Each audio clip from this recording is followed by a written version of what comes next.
Welcome to Awesome Movie Year, the podcast where we take a look back at an awesome year for movies, which is every year.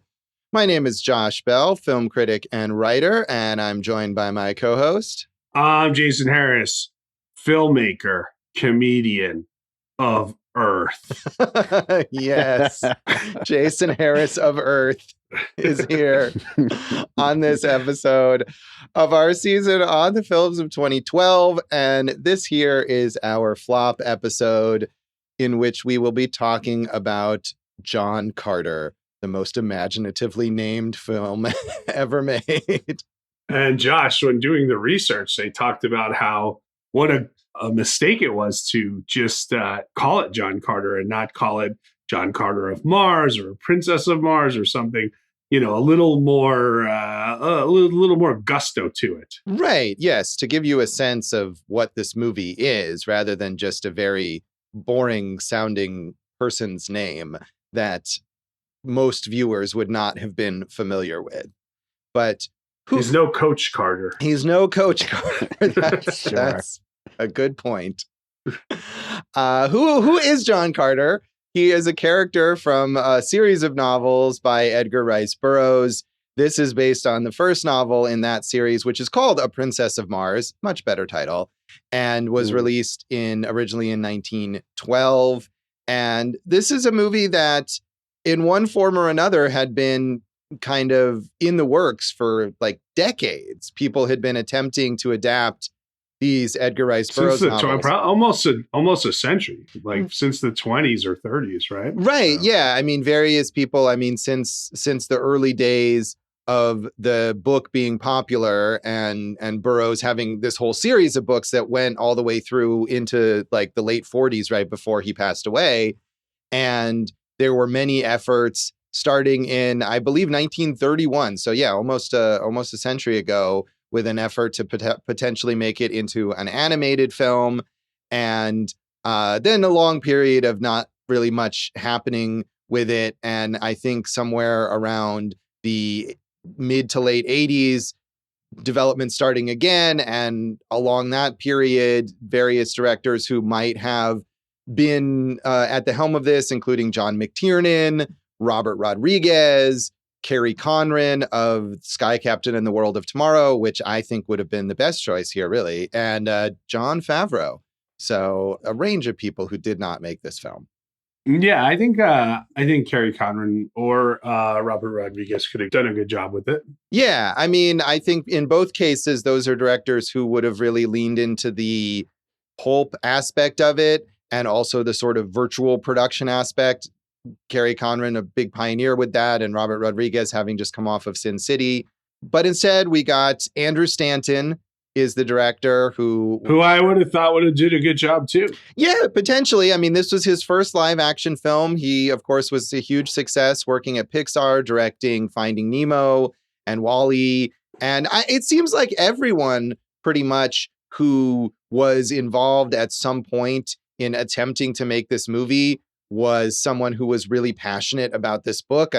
These novels have garnered a very devoted following over the many decades. And so a lot of people were eager to get their hands on them and make the adaptation. And I think as much as this movie is, I think, a failure, and I think Jason will agree, maybe even more forcefully. But I think Stanton has the passion. And I think a lot of the failures here are efforts to capture things from the book that just don't quite work. So, yeah, there's so many things that don't work, Josh. There's a lot. It's not just the stuff in the book. The performances are not great. The two leads are not great in this film. Right. Well, I think what I mean is that it fails because he's trying to do something that will get or convey an aspect of the book. And it doesn't work, right? Maybe if it's the performances, it's the fact that it's kind of this stilted, old-timey language that the actors can't quite deliver, or the idea that he didn't want big movie stars because he thought they would distract from the material. And so the people that he picked maybe were not the strongest options. But I think a lot of it really just comes back to his desire to really capture what he thought the book was. Right. Now, here's something I would have done, Josh, is not made the protagonist a Confederate soldier. Well, that is straight out of the book. And I mean, really, to be fair, there's a long tradition of movies, especially Westerns, that where the protagonist is a Confederate soldier who is sort of adrift. And I mean, we talked about, Unforgiven a couple seasons ago, Clint Eastwood, and he's made, I think, multiple movies. I mean, at least the one, I think it was The Outlaw Josie Wales, that I watched in preparation to talk about Unforgiven, where he plays a Confederate soldier who is sort of adrift. Sure, but that's not a 4-quadrant, big studio epic that's trying to rake in $1 billion. True. I feel like the Confederate soldier thing, though, is like way, way, way down my list of problems with this film, honestly. Well, that should show you how many problems there are. There are indeed. So this was, of course, a flop. With big movies like this, it's sort of hard to nail down exactly how much they cost because it's beyond just the budget. This movie grossed $284.1 million worldwide on a budget that was up to $306.6 million. And I think the better way to show how much of a failure this was the fact that Disney made a $200 million tax write-down on this film, meaning that they declared to the government that they lost $200 million on the movie. So I think that tells you how bad it did. Yeah, the advertising and marketing that went into it. I'm sure there were a bunch of toys that nobody bought or even saw released, Yeah. But there was like this story of like them on opening night at the premiere, right? And the head of Disney at the time, Richard Ross, Rich Ross, not to be confused with the boss, Rick Ross, Josh, was like basically talking to Taylor Kitsch on the red carpet. And he's like, it's a fucking disaster already on opening night. Yeah, I mean, it did seem like one of these movies that got at one point a narrative attached to it before it came out, that it was a disaster and that maybe even partially influenced the failure of it or made the failure greater. Like maybe it wouldn't have been a huge success anyway, but people were going into it with the mentality of this is a disaster. So maybe I won't bother seeing it, even though I might have seen it. Or if I do see it, I'm going to expect it to be terrible. And that's kind of what they ended up getting. So that I think sometimes with these kinds of flops, I think it's like with Heaven's Gate, when we talked about that was part of it, where you start reading in the press or by this point on the internet that this movie is a disaster and that's what everyone expects of it. Well, yeah. And I was thinking about that too, because, World War Z is one that I always come back to, showing that like, hey, you can get that press and overcome it if you execute it well, right? So, Heaven's Gate went the opposite way. But that the press on this thing before it came out wouldn't have been the death knell if this thing was a better film. Right. I think it would have overcome that if it was great. But I do think also that even though it is not great, it might have done better had that not been the buzz leading up to the release of it. Right. Just like if they had actually released Heaven's Gate and not made Michael Cimino write an apology after 1 week, the movie would have done all right in the box office. Right, perhaps. But yeah, it's possible. I mean, even like Titanic, supposedly, I think that's a notorious thing, is that there were all sorts of stories about how it was a disaster. And because it was so expensive, just like this movie was so expensive, people expect failure. And obviously that turned out the opposite way. And this movie's no Titanic, I will say. But it did sink. Oh, yes. Ooh. Yes, indeed. Indeed, it did. So prior to this, although those Edgar Rice Burroughs books had been around for more than a century and had this huge following for whatever reason, and by this point were in the public domain, for whatever reason, there hadn't been any efforts really, or any successful efforts to adapt them, other than a film in 2009, which did use the title A Princess of Mars, made by The Asylum, the notorious B-movie studio, starring Antonio Sabato Jr. as John Carter and Tracy Lords as Deja Thoris, the Princess of Mars. And I watched that. So all right. That was what was poor that? Josh. Was that good? No, it was not good. Of course, it was not good. But it was 45 minutes shorter than John Carter, though. So I mean, like you said, there have been many attempts to adapt it, but that's the only one that got on screen. And Edgar Rice Burroughs, also created the Tarzan character. So he did good work. Yeah, I mean, he was a very popular and successful pulp author. But Tarzan, of course, even before this movie being labeled a failure, Tarzan had far, far eclipsed John Carter and the whole Mars series of books that Burroughs had written. Tarzan of Jungle. Tarzan of Jungle. That is, I feel like, no, Tarzan of the Jungle is possibly maybe one of the titles of one of the books, or he is called like Lord of the Apes or something like that. I read a Tarzan book when I was, I remember when I was in middle school or something and thinking, oh, I should read a Tarzan book. And it was a slog to get through. So I never read any more Burroughs or any John Carter books. Yeah. But I did see Antonio Sabato Jr.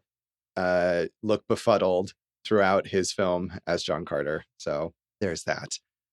Did you ever read an Edgar Rice Burroughs book, Jason? No. Fair enough. But you saw this movie with me when it came out. And you like to tell everyone I slept through it. And after rewatching it, that was the better choice. Yeah. We saw it in the theater together at a press screening. And this is another one of these movies. I don't know if this will come up again, but we talked about this in our Avengers episode. Like, this is the time period where any movie that was like a big budget Hollywood release was shown in 3D. And we definitely saw this movie in 3D. Right. And as we've talked about, it wasn't perhaps made. This one, I think, was made for 3D. But a lot of them were like retrofitted to 3D, right? I think this one was also that they were maybe thinking of making it in 3D. And that was just one extra level of expense that they didn't take on. So it was converted. The vast majority of the movies that came out in this period that were shown in 3D were converted to 3D. It was very rare to actually shoot in 3D. Yeah, is awful, really. Yeah. Low point. We think of how much a low point in cinema we have now, but everything having to be in 3D was really a low point in cinema that we thankfully have moved past. Well, that's because Netflix doesn't offer 3D glasses with their subscriptions, Josh. They don't, but this was a period where this is like off track, but 3D TVs and 3D Blu-ray players were also like taking off. This was going to be the thing. And I think probably a lot of people assumed that eventually Netflix would offer that kind of stuff because everybody would want to watch everything in 3D. And that really fell off. Occasionally movies are released in theaters in 3D now, but nobody buys. I don't even know if they make 3D TVs and 3D Blu-ray players. And it's just a niche thing that our buddy Tony Strauss in the Popcorn and Puzzle Pieces group is a huge 3D fanatic, but he's like the only one, I think. Yeah. George Jetson used to watch all of his entertainment in holographic form. So, well, that's different. Those are holograms. Those aren't 3D movies. Yeah, that's true. I'd watch that way. That's cool. Yeah. You wanna immerse yourself in the holographic world of John Carter? Yes. Barsoom in 3D. Ooh, hologram. Dave, did you go see this movie when it came out? You know, I might have been at that same press screening with you guys because I'm almost certain I saw it at a press screening. And you saw You weren't Jason the sleeping? press then. Or you weren't press back then. I used to get myself in whatever way I could. I mean, and those were open to the public too. They gave away free tickets to them. Yeah. Yeah. Now you're a beta cuck in the Las Vegas Film Society. Yeah. So, Thanks, Jason. Great. Yeah. I'll just say that it's not going to be a strong defense, but I definitely like this movie more than you guys now. I liked it more back then too. So I'm part of it. If there's any reassessment of this movie, I'm part of it. All right. See, Josh, beta cuck. But you're not reassessing it, right? You liked it and you continue to like it. Right. I've been there the whole time. All right. I've been a John Carter guy from day one. So anyone who's listening and feels that way, I'm with you. I feel like maybe, Dave, this is your thing with these misbegotten blockbusters because you're also a big fan of Alita Battle Angel, right? Absolutely. And there's very little difference. There is very little difference. I will agree with you on that point. Yeah. Is this one that you took your dad to? This seems like his thing potentially. No, I have a pretty good memory of actually our buddy from the All Points West podcast network, Q, going to this one with me, and I think we were probably very drunk when we watched this movie, and so maybe that's part of why we had a good time. Yeah, but you rewatched it, so there's no excuse. Yeah, you weren't drunk. I have no time. excuse this time. Yeah, now I'm just an idiot. Yeah. Josh, hit us with some of these reviews, bro. All right. Let's do that. Yes. Critics were not as negative as you might imagine, given this movie's reputation as such a disaster. I would say that the reviews were mixed to negative, I guess, but I think these critics are all trying to kind of give it the benefit of the doubt. So Roger Ebert said, "What we have here is a rousing boys' adventure story adapted from stories that Edgar Rice Burroughs cranked out for early pulp magazines. They lacked the visceral appeal of his Tarzan stories, which inspired an estimated 89 movies. Amazingly, this is the first John Carter movie, but it is intended to foster a franchise and will probably succeed. The film was directed by Andrew Stanton, whose credits include A Bug's Life, Finding Nemo, and WALL-E. All three have tight, well-structured plots, and that's what John Carter could use more of. The action sequences are generally well executed, but they're too much of a muchness. CGI makes them seem too facile and not tactile enough. Does John Carter get the job done for the weekend action audience? Yes, I suppose it does." I mean, I guess this is one of those movies where, like, I had so little investment in the character that even the action sequences didn't mean anything. And part of that is, like, not even the good guys, but the whole mishmash of the bad guys, like, is very underwhelming. You could say confusing, but underwhelming is what I'll go with there. Yeah, I mean, I think both. I think there are so many factions going in this movie that are in conflict with each other that Stanton does a poor job of defining, like, what their goals are, who they are, and why they want to do what they want to do. And in part, just sort of kicking some of that stuff down the road for the sequel that he assumed that he was going to make and never did make. So I agree with you. I think the action is fine. It's not spectacular, but it's not bad. I do think the effects and the design in this movie look cool, and that if there's really anything to recommend it is some of the way that it looks. Of course, Stanton, with his animation background, paid a lot of attention to that sort of thing, and I think that it shows. But the other thing about it is that as cool as it just looks cool in a very, like, 2012 blockbuster kind of way, and not in a way that captures the particular flavor of this, like, old pulp novel. Yeah, that's fair. That is totally fair. But I think on top of that, like, what you're saying of the idea of who is he building? Why is he building them? Who's a bad guy? Like, I was thinking of, like, because, like, Lord of the Rings, right? Is a fantasy novel. It's got a bunch of crazy names and crazy places, and we're all invested in every single part of that. And this is another one where it's like Tark Thoris, Tharg Bargus, Hans Bargain, Is Scott Farkas in this movie?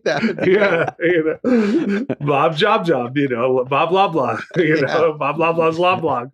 But it's all these names and you don't even care because, like, none of them mean anything at any point in time, really.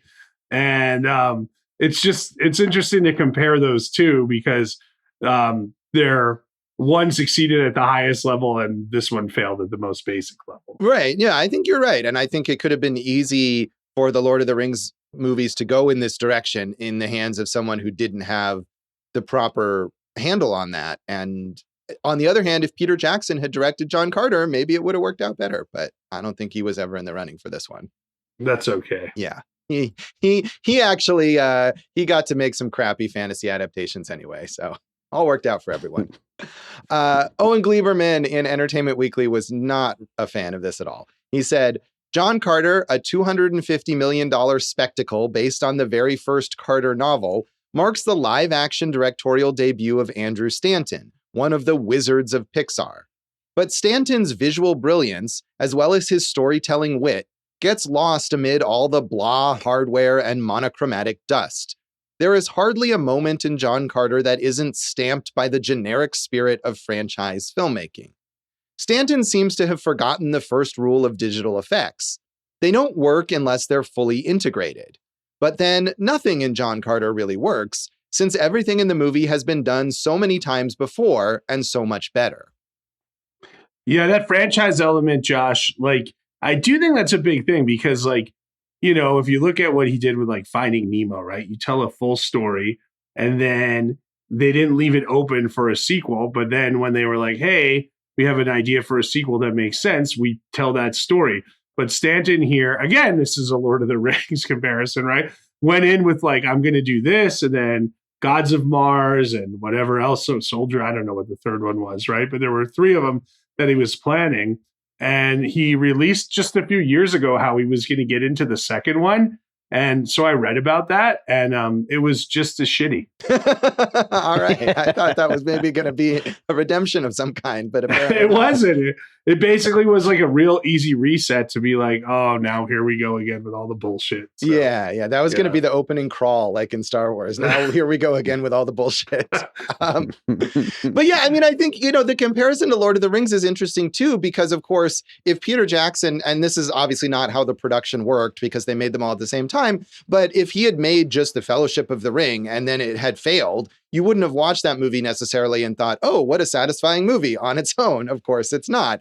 But we don't mind that it's not because we know there's the later movies that will come out. Or like just more recently, like what Denis Villeneuve did with Dune, where it was only like half the story and it succeeded and now he's going to make the next one. But if he hadn't, I think that would have been a real knock against that movie more so than it would be now if you watch it and think, okay, well, there's more to come. And so Stanton is just guilty, I guess, of the hubris of assuming he'll be in the league with some of these other filmmakers.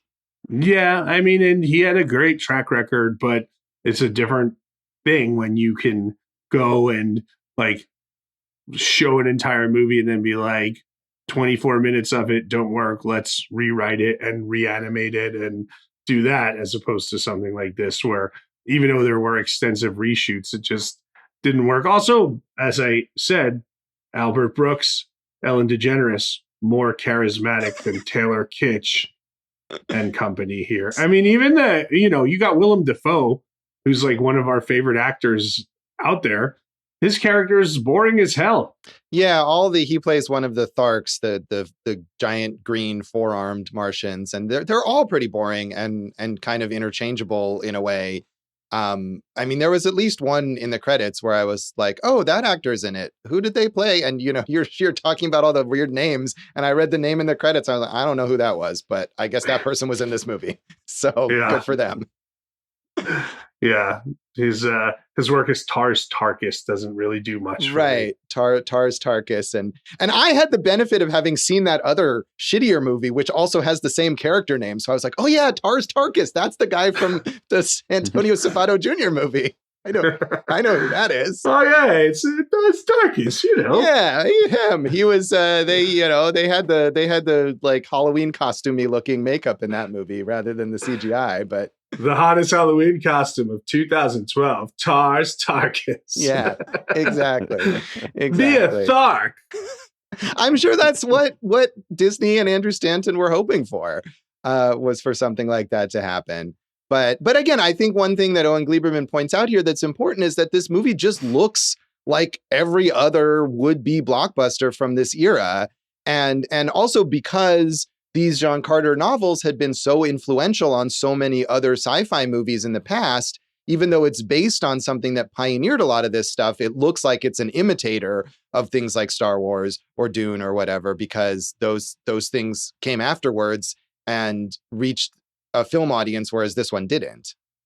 And I remember at the same, right around the same time, if I'm not mistaken, Monsters vs. Aliens came out, right?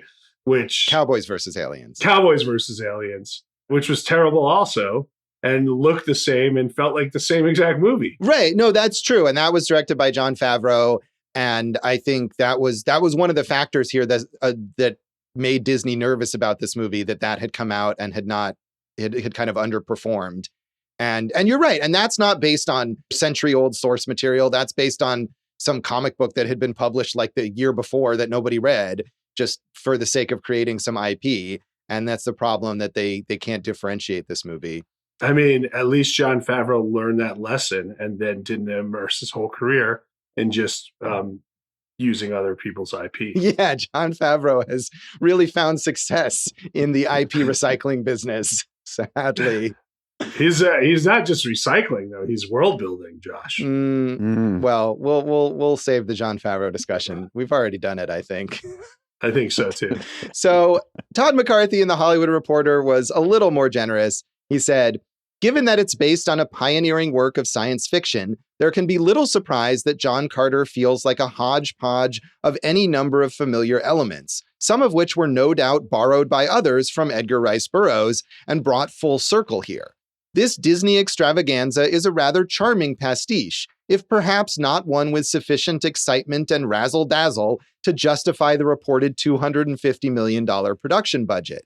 Neither classic nor fiasco, the film will likely delight sci-fi geeks most of all, but there's enough here for general Disney audiences as well to generate solid box office worldwide. In my head, I again went back to Arrested Development there with the narrator. Solid box office worldwide. It didn't. Right. Yeah, no, it's interesting that both McCarthy and Roger Ebert here assume that this movie is going to be a hit. So despite the whole narrative about its troubles leading up to its release. So they're sort of resigned to the idea that any movie in this style is going to be successful, I guess. Well, yeah, I mean, I think you would think that now, like if a Marvel movie bombed, what would that be?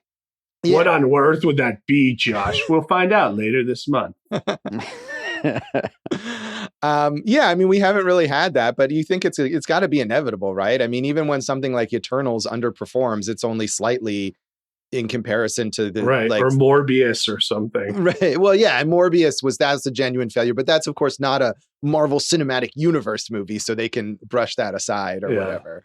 But yeah, I mean, I feel like if this movie came out now, we would probably assume that it would be successful too, because it's a big piece of blockbuster IP recycling from Disney. Of course, it's going to be successful. Right. And it's funny because I think Stanton, like you said, he sounds so confident in all of his moves. He's like, I don't want any big stars in this thing, you know, the Tharks or the stars or whatever, right? And he's got all these like famous people as voice actors. But I know at the time, like they were looking at like Josh Duhamel, who was a big star at the time. And actually, I kind of like what he's doing now with his career. Was in the running, and Tom Cruise was interested, and this was at a maybe not Cruise's highest point, but yeah, it's funny that this is the way they all went with everything. Yeah, I mean, Josh Duhamel is fine, but I don't think he's got more charisma really than Taylor Kitsch. Like he's in the right position in his career right now, which is mostly in like B movies and stuff. I don't know that he would have carried this blockbuster any better than Taylor Kitsch did. I don't think anyone. I mean, could have been a more. And look, like not to like Taylor Kitsch still working, still doing a ton of TV, right? Like he's an actor still. He is an actor. There you go. No, but I mean, this didn't kill his career, right? I mean, it killed his career that they were attempting to make him a movie star. I mean, it didn't literally kill his entire career, but the idea of going into this movie was that this is the launch of Taylor Kitsch as like the next Leonardo DiCaprio, and that did not happen. Oh boy, we miscalculated that one. Yeah. Yeesh. So no, but I mean, also, you know, he did like Battleship not too long after this either, if I'm not mistaken. So that was another huge, you know, bomb. Actually, Battleship was a huge not bomb. when we were it's a big surprise. Yeah. When we were coming up with this season and looking at what movie to talk about for this episode, I was like, oh yeah, Battleship. Obviously, that'll be a good one to talk about. And I looked it up and it made a ton of money. So whoa, it was not a flop. I just assumed it was. I did too. And it's bad, but it was a successful bad movie. Hey, Josh, you sunk my theory about Battleship. Yes, I did.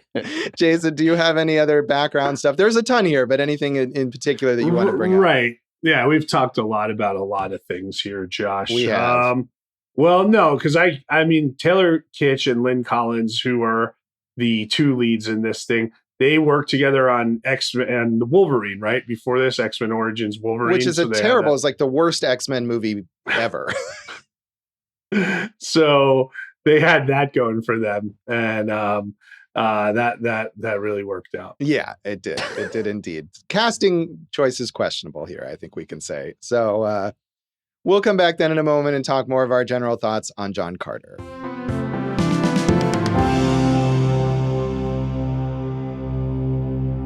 Welcome back to Awesome Movie Year. In this episode of our season on the films of 2012, we are talking about the flop of the year, John Carter, from Andrew Stanton.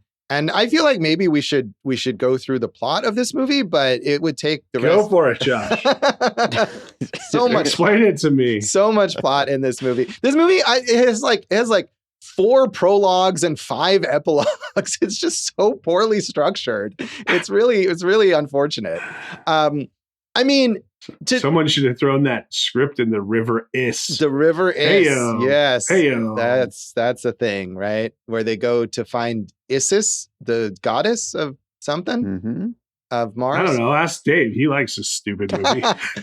I just remember the names. Yeah, the names. There are some names. Every time I was like, whenever Taylor Kitsch or Lynn Collins has to do like a long reading of the various names or whatever, we're going to go with so-and-so and so-and-so to this place and do the thing. And I just felt really sad for them because they just lacked the conviction. You have to really sell something like that when you're saying all those dumb names, and they couldn't do it. Lynn Collins was talking about how like her character was like a strong female. And then once they did the reshoots, she became very more like subservient and everything like that. And I didn't find that character to be subservient as much as like, you know, having to make hard decisions and the idea of like, well, I have to be something I don't want to be to save my people type thing, which we see over and over again in films like this. Right. And I don't know what they cut out of the movie, but I would say that she is certainly a stronger female character than I would expect for someone from a pulp novel by a male author from 1912. So, there's that. And she is stronger and more proactive than the Tracy Lords version. So, that's important. Wow. That's wild. Yeah. Nice.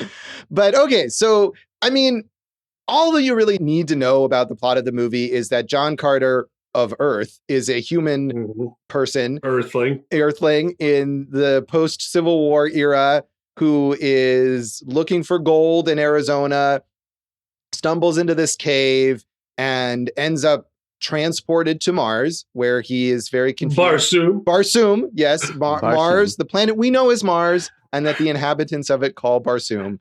And while he's there, he gets sort of embroiled in this conflict among the various Mars factions, and he becomes a hero to the people who are led by Deja Thoris, Lynn Collins' character, who is the princess of Mars, she would be the title character of this film if they had left the title intact.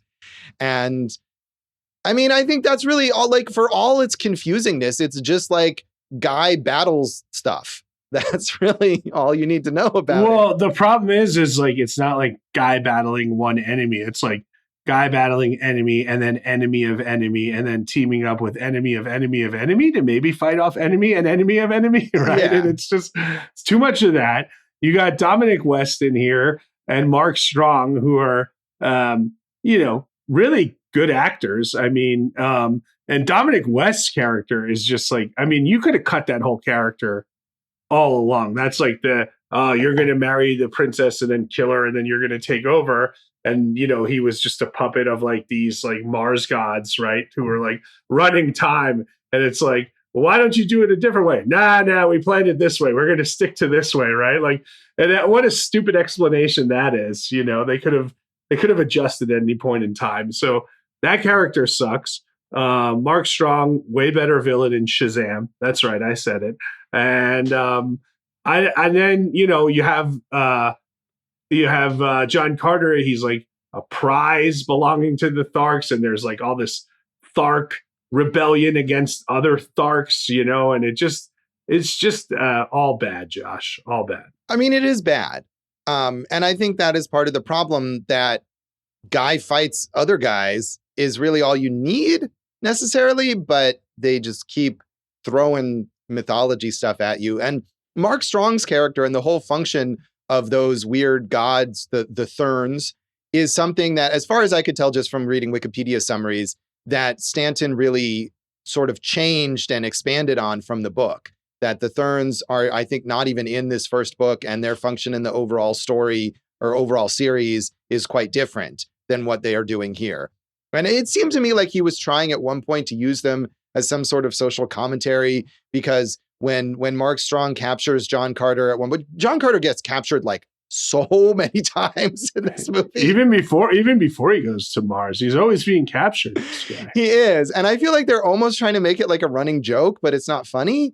That was the one thing that I remembered from the first time seeing it, is like, I actually really liked that. It reminded me like of an Indiana Jones type of thing, which obviously is that same, that's what they're going for. Yeah. So. But no. Right. This was supposed to be Indiana Jones on Mars, but really it was Indiana Jones and the Crystal Skulls. Yeah, which is probably better than this, though, isn't it? I haven't seen that. It's been a while. Yeah. But so Mark Strong, at one point when he's captured John Carter and he's giving his big villain speech and explaining the motivation of the Therns, and he says something along the lines of like, they go to different planets and they, let the people battle it out, and the people just, war with each other over and over for thousands of years, and then they neglect the planet and the planet dies. And like, it was some sort of comment on like environmentalism, or the idea that human beings are stuck in fighting with each other rather than being united to save our planet or something. And I mean, there's really almost none of that anywhere else in the movie except in that one point. But I wonder if he was trying to say something there. That's interesting, because like maybe he was, but it like the rest of it, it failed. It reminded me of like the David S. Pumpkin sketch on SNL. Like, what is your deal? I'm my own thing. So where are you from? Before. In this context, is Mark Strong David S. Pumpkins or John Carter is? No, I'm just saying the explanations that Mark Strong's character gives. Like, like, what do you do? Whatever I want. Just like, it was almost like a parody of itself, it felt like. Yeah, no, I mean, I did not think of David S. Pumpkins, but what a puzzle piece. Right, yeah, there you go, man, really. But it does feel like sort of self-parody, and I feel like there are things that again are like almost running gags that Stanton might have thought was funny. The idea that the Tharks keep calling John Carter Virginia because he says he's from Virginia and they think that's his name. And it's okay for one joke. Right. But it just keeps going and going and going. And then even like very late in the movie, when he has to have this rousing moment where he unites the Tharks and kind of becomes their leader and gets them to go to the aid of Helium to Deja Thoris's people. And they're chanting his name and they're chanting Virginia. And you're like, we're still doing this joke now? This seems like the wrong moment for it. Yeah, I mean, David S. Pumpkins never had any problems uniting those two skeleton dancers of his. True. I guess. This movie's bad, Josh. It is bad. It is bad. The other thing about this is that John Carter is maybe stupid, like as a person. Probably. Did you feel this way? I felt like they were all stupid. Every single one of them was stupid, Josh. All right. The princess was stupid, and John Carter's stupid, and although I give him a little credit for faking his own death at the end, maybe, right? Yeah, that whole convoluted like storyline where Edgar Rice Burroughs himself has become. This is all added by Andrew Stanton. That Edgar Rice Burroughs himself is a character. He's now John Carter's nephew. And like 13 years after the main events of this movie, he's been called to the estate of his uncle because John Carter has died, and he's left this like diary for Burroughs to read. Exactly how to get rid of the body and all the burial and all this stuff. Right. So that he can then use the medallion thingy and go back to Parsum to be reunited with Deja Thoris, who he married like 2 days after he met her. Yeah, no, that was just cut all of it. It's so unnecessary and confusing and like adds nothing. It added running time minutes. Yeah, exactly. Yeah. So Dave, you're defending the movie. Go ahead, you beta cuck. Yeah, here's the thing. We've talked about it in like episodes on Star Wars and stuff like that before. Like, I'm just not that into these kinds of sci-fi adventures. And I don't see that big of a difference between this and some of the Star Treks and Star Wars and like Marvel when it gets into outer space stuff and Dune, for example. I mean, we recently talked about in our last year's top 10 first time watches episode, Josh. I brought up Dune, the older, the 84 version, how much I really enjoyed that versus the Villeneuve version.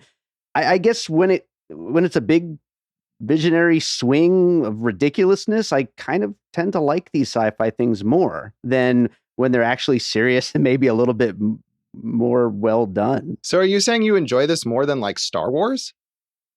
Kind of. Oh man. Yeah. Wow. Like I never got those movies. I just never really found them that good. The beginning of Dave's argument was, I don't like these movies. But you do. The genre, basically. Well, I mean, I think one thing about this movie, and I actually looked up the review that I wrote when this came out, and one thing I said then that I think is fair is that this movie is less reminiscent of like the original Star Wars movies than it's reminiscent of the Star Wars prequels. And I think the it's middle three, right? Yeah, the shitty ones, the garbage ones. I mean, there's the scene where John Carter has been captured for like the 87th time and is forced to fight in like an arena or whatever. It really was straight out of like Attack of the Clones. I feel like there was the aesthetic of it and stuff was exactly the same. Yeah. I mean, I was thinking of Gladiator when I watched that scene, and sure, there was at least a good ending to that fight, but otherwise I was underwhelmed with the whole fight. He was like just trying to not even unchain himself, but like lift the boulder that he's chained to. Right. It wasn't good, but I just think like visually and narratively, it recalls those. And so what I mean is, Dave, if you say you like this more than the Star Wars prequels, I feel like, okay. But if you like this more than like The Empire Strikes Back, I don't know about that. I like it a lot more than the prequels. I would say I don't see it as being that different from the original Star Wars movies. It's just fun, silly, ridiculous adventure, sci-fi stuff. And I do agree, though, with all the criticisms you guys made about how like convoluted the story is, especially the ending, but really all of it. Like all the stuff with the bad guys is just not well told. Well, Josh, should we rate this thing? Yeah, we can do that. Jason's ready to leave Barsoom. So I'm on my way back. You're gonna get your medallion and make the little chant and return to Earth. So I was looking for it the whole time during this movie to make it go faster. Yeah. And really, if he had just held on to it, like at the beginning of the movie when he goes to Mars, he just like gets up and leaves this magic medallion on the ground. Like, oh well, I guess I don't need that. It really could have solved so many problems. Stupid things. Like, he's I hate a dumb protagonist. Like I think that is the thing. Like, I kept thinking throughout this movie, like, this is a stupid person. Like, he is not an intelligent man. Yeah. So, should we rate this out of important medallions that nobody knows are important? Sure. 5 of those. 5 medallions. 2. I guess 2. Yeah. That's really being kind of me. I'm in a kind mood today. 2. I will rate it 2, which was also what I rated it initially when it came out. But I feel like I was closer to going like 2.5 this time because it does look really cool. And I that's why I gave it 2. Yeah, I was almost there, but then thinking about it, like nothing about the story is interesting.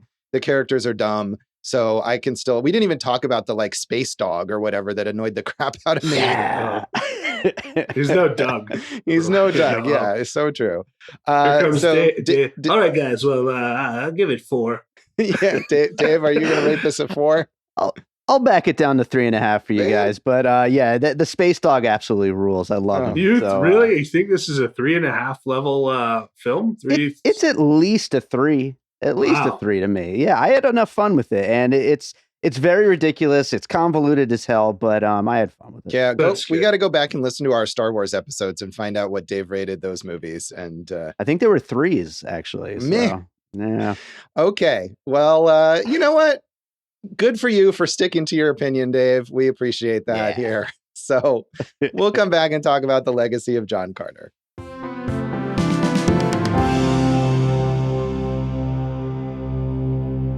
Welcome back to Awesome Movie Year. In this episode of our season on the films of 2012, we are talking about the year's biggest flop, John Carter. And of course, the immediate main legacy of this film was its failure and thus the cancellation of the plan for a trilogy of John Carter movies. Josh, I have a great quote from Richard Newby of The Hollywood Reporter. I think like when they did like the decade later retrospective Yeah. of the film, it said of John Carter that it was the moment Disney became the servant of sure bets and Hollywood realized star power was truly gone. That was when we entered the age of name recognition where familiar characters and concepts, Jedi superheroes, became worth more than any actor's name. But I don't know if I agree with that quote because this wasn't built on any actor's name. Right. And this was, in fact, built on existing IP that maybe wasn't as famous as Star Wars, but in part, if they had gotten the title better or gotten the marketing better, they could have maybe conveyed that more effectively. And I feel like if they made this movie now, maybe it would be like a Disney Plus series first, or it would be like what they are doing with Dune, where there's a movie and then there's also like a spin-off series, and it would be pre-sold as this giant franchise already that people would have this like built-in awareness of. So I mean, I don't think he's wrong about the era that followed this. And this was right around the time that I think Disney, supposedly another reason why this movie wasn't marketed properly was that Disney was already negotiating to buy Lucasfilm, and they'd moved on from this and they wanted Star Wars to be their main sci-fi franchise. And I mean, that's supposedly been an issue with like the Tron movie as well that came out a couple years before this, that they dropped Tron because they got Star Wars instead. And certainly that's been an era between the Star Wars movies and the Marvel movies. But I think Disney is still looking for built-in IP. And this is one of those. I mean, what did Disney make just a couple years ago that is another really famous failure was Artemis Fowl. And that's another movie that was based on an existing franchise that was a book series, and that the Disney sort of failed to sell to the audience, but they're still attempting to create new versions of that they can then recycle later on. And this is the big worry about Disney going forward, right? Like, where is Disney in 10 years if their piles of money dwindle, and like, are we remaking live action remakes of the Jungle Book at that point in time? You know, at some point you have to create stories again. Right. And I mean, I think at least in terms of like the Marvel stuff, there are so many Marvel comic books that you could adapt that, you know, you could spend decades just adapting all sorts of, but you get to more obscure characters. I think more likely is that they'll just reboot Marvel, and that we'll have a new Iron Man and a new Captain America and a new Thor and all that stuff and another new Spider-Man. And that's what they do in the comics. So why not do it in the movies? To me, the worry is like, as we talked about in the Avengers episode, I currently have Marvel fatigue because there's not enough of a difference between the tones of these things. And, so I just would like to see Disney like take some shots. They have all the money in the world. Like do something unique, do something different again. Right. Bring back Buena Vista. Give me a division that's making movies for adults that are like $20 to $30 million. Oh, they're definitely not going to do that. But I mean, I don't know if that's what Buena Vista did to me. Yeah, Buena Vista was you're thinking of Touchstone, I think more. Yeah, Buena Vista was the distribution company. Yeah, right, and the video outlet. Yes, but Touchstone was sort of the studio label, that and like Hollywood Pictures that made the smaller movies that were more adult focused and not special effects blockbusters or animated movies. But no, I mean, I think that's not what they're going to do. They'll just reboot things again. They'll reboot Star Wars. We'll have a new like Star Wars A New Hope with different actors playing Luke Skywalker and Han Solo and stuff like that. I mean, that's I think what they're really focused on. Or they'll make these calculated efforts to buy up some other IP and launch something from that. And maybe it'll be a failure like with this or like with Artemis Fowl, but there'll be some other, they've got Percy Jackson now in their realm, and they're rebooting that already. There were 2 movies that were failures, but that's already being rebooted because it's an existing property that people are familiar with. And so it's going to be a thing again.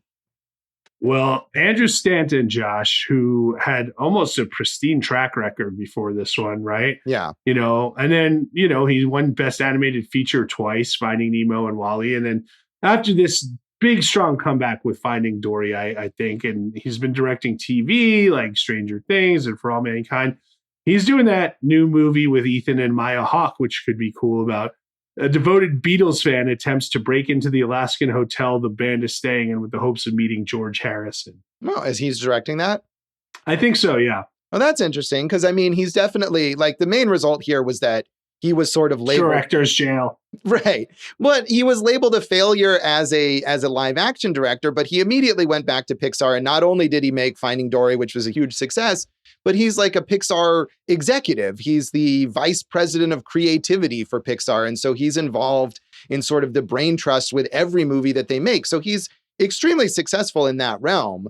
But I think, moving back into live action is tougher. And I wonder if directing all those TV episodes of live action shows that he's done is a way for him to say like, hey, look, I can do this. Like I came into Stranger Things and I made a good episode for those guys and I fit with their sort of template or whatever. I can make another live action movie.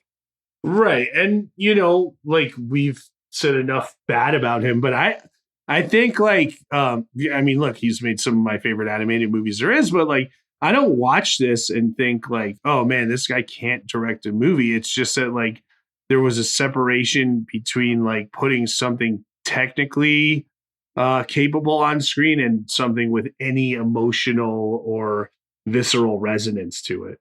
Which is weird though, because as technically beautiful as WALL-E and Finding Nemo are, there's so much emotional resonance to those movies. Yeah, that's literally why you love Finding Nemo, and they did such a good job of it, right? Like stacking the story against him. And people use Nemo as like an example of like, hey, this is how you write a script and make the protagonist really have to go through the trenches to get to the hero's ending. So that is strange. Yeah, co-writer Mark Andrews directed Brave, and he's on Supergiant Robot Brothers right now. And then we got to talk about, is it Michael? I don't know how to pronounce his last name, Chabon or Caban. Yeah, I don't know either. I was saying Chabon, but something like that. But he's a prolific success here, is he not? He is. And it's interesting because he started out as this like literary novelist and used that as sort of he was a geek at heart or whatever. He made these highbrowish novels and then use that as a way to get himself into this whole world and do stuff like that. He's one of the big architects of all the current like Star Trek TV series and stuff like that. So it was an interesting trajectory for him. Yeah. So some of his novels, The Mysteries of Pittsburgh was a movie, Wonder Boys We Love. And I was excited. I know the Coen brothers were at one point attached to direct the Yiddish Policemen's Union, which never took place. But he wrote an article, The Prince of Fashion, about Fashion Week, and Gus Van Sant will be directing that with Will Ferrell as the star coming up. Yeah, he's, I agree. Wonder Boys is a fantastic movie. I don't know if I've seen The Mysteries of Pittsburgh, but, those books that were, again, there were these kind of, maybe not highbrow, but certainly they weren't like a Star Trek novelization or something like that. They had a lot of critical acclaim. And then he's moved himself into this realm of the geek stuff where he's had mixed success, I guess we could say. Right. And we've mentioned Taylor Kitsch. I'd say Terminal List with Chris Pratt was his last big project, but he's still working all the time. Lynn Collins doesn't seem to be working all the time right now. Yeah, she was another one who, like you said, they were both in that Wolverine movie, but neither of them were big stars. And her even less so. Taylor Kitsch was coming off of Friday Night Lights, which was a highly acclaimed TV series, even if it wasn't a massive rating success. And she didn't have that. And I saw some like message board post or something mentioning that she, I guess, maybe had some addiction problems. That's not on her Wikipedia page. So I'm not sure to what extent there was that, but that is maybe one of the issues where her career just, she still works, and she's like Taylor Kitsch. She's done more TV than movies. She was on Bosch. She was on The Walking Dead. So, those are popular shows. But her list of credits is fairly small following this film. So it may be there were some personal issues there that prevented her from working as much as she could have. Taylor Kitsch, I guess, yeah, he's thriving in TV. In addition to Terminal List, he was on a season of True Detective. He was the star of the limited series about Waco, where he played David Koresh. So he's doing fine, but I feel like the whole narrative, and maybe this was because I was a Friday Night Lights fan, and I was like, really, this is the one that they're trying to make a movie star? Was that like, he was good? He was like the it guy at this moment when this movie was coming out. Well, you're probably right, but I feel like you got to reset your expectations because like, now with movies as all that they are is mostly, like we said, intellectual property remakes and this and that, like he's probably having a much more well-rounded and satisfyingly artistic career with all these different TV projects. Yeah, I mean, I would hope so for his sake. And certainly if this movie had been a big success, he would have just been playing John Carter for the next 10 years or whatever. We'd be getting ready. We'd be talking about how John Warlords Carter 5 is coming out soon or whatever. Yeah. Good. No thanks. Dave will be excited for that. Can't wait. But the John Carter character, like I said, is in the public domain. All these books are in the public domain. You and I could make a John Carter movie right now if we wanted to, and there's no... Well, let's fucking go! So is why I guess it's just why I'm sort of surprised that even though this movie was a failure, that no smaller scale filmmaker, even The Asylum, they never made a sequel to that Antonio Sabato Jr. movie, to take up this IP. It is, however, very successful in comic books. I was going to try to maybe read one of the John Carter and Deja Thoris comics that have come out in the last decade, and I didn't get around to it. But there's multiple ongoing comic book series with these characters that do well. So, I mean, there's an interest in this world and in these stories, but for whatever reason, it just doesn't translate into any kind of movie. Or again, I feel like a TV series would be the thing that would be done right now. I'm sort of surprised that Disney or someone else hasn't found a way to reboot this as a streaming series. Yeah, I mean, there's a big cost to it, I think, is probably the issue there. Well, I suppose, yes, that's true. But, with the way technology has advanced, you could do it with the volume wall or whatever, like they do The Mandalorian. And I feel like it wouldn't cost them $250 million, but I don't know. And going back to the idea of Kerry Conran directing this, and this is just my love of Sky Captain maybe, but I feel like someone with a scrappy vision like that, you make this movie in a deliberately retro style to look like it was something from the silent film era or something like that. You make it look pulpy and not just like every other blockbuster. And you could do that on a more limited budget and it would look cool and would be more distinctive. Well, me and you love that idea, but we all know what happened with Sky Captain. So it was a great movie. That was what happened with it. It was a good movie, but he seems like he would do really well in that limited series space. So yeah, I mean, it's, I don't know. I don't need to see any John Carter remakes. I don't think nothing about this was this needs to be done in a different way. It just didn't work in this medium for me. Yeah, I mean, maybe that's why it took almost 100 years to get it done. And I'm not saying that I'm clamoring for it. I'm just saying the fact that it is out there, that it is this famous character from a famous author whose other work has been adapted successfully and that it's in the public domain so anyone can grab it. It surprises me that more people aren't doing that. I'm happy to do without it though, really. You're waiting for John Carter, Blood and Honey. Yeah, exactly. That's what I'm saying. Anybody can do it. Some shitty low budget horror film director could grab a John Carter and just do this and nobody does. So any other legacy of this film that you want to talk about, Jason? I mean, it took down, we mentioned Rich Ross. He had to resign as the head of Walt Disney Studios after this came out, even though it was in development before he took over, right? So who knows? And we know Stanton still wanted to make the other two movies. But I think, you and I, we keep talking about how bad the movie is. In Hollywood, this is known as one of the worst marketing campaigns ever. So that is also one of the legacies that we have to cross. Right. And I think people who like this movie or defend this movie will point to that marketing campaign as well, that's one of the reasons that, people had the wrong impression about it or didn't know about it. And if they had just understood what it was, they would have gone to see it because it's great. And there is, we should say, the reassessment, as there almost always is for any of these failures. There is certainly a core of fans of this film. Yeah. Idiots. Of people who have tastes that are different to ours and think this is a good movie. I mean, I'm looking at the cast list that people we haven't even mentioned yet, Ciarán Hinds and, James Purfoy and Bryan Cranston, Thomas Hayden Church, Polly Walker. This should not have been as big as a miss as it was. Right. And most of those all of those supporting people came out of this unscathed. Taylor Kitsch and Lynn Collins, this kind of stuck to them, especially because it was supposed to be a big launching pad for them. But it didn't really have any negative effect on the careers of any of those other people. Right. But if I asked you, hey, Josh, who did Thomas Hayden Church play in this thing? What voice did he do? There's no distinction between the characters here at this point in time. Cal to judges. He's the guy who takes over from the other guy.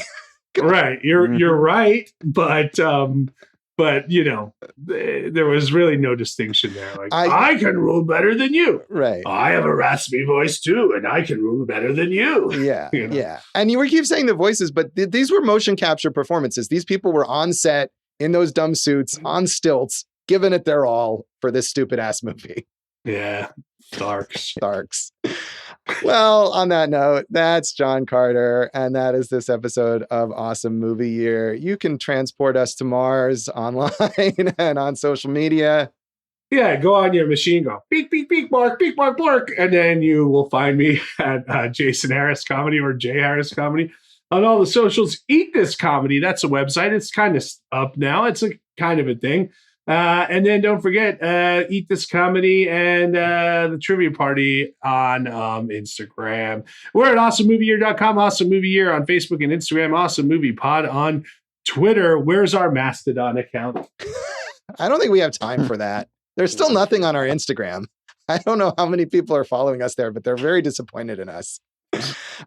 Also, not a whole lot at joshbellhateseverything.com, but it's there.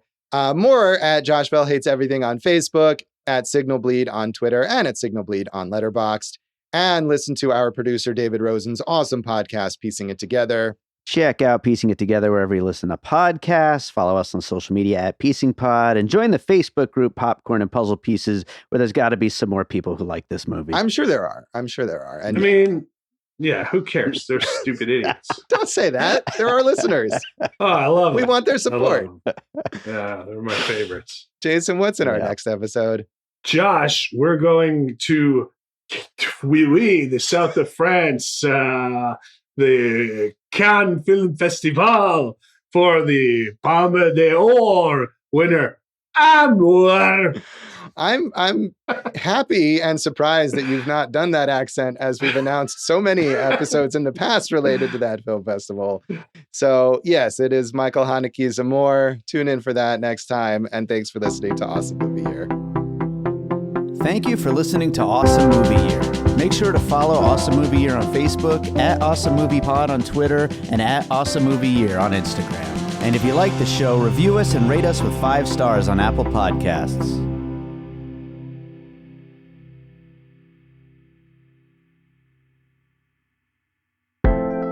An All Points West production, produced by David Rosen in Las Vegas.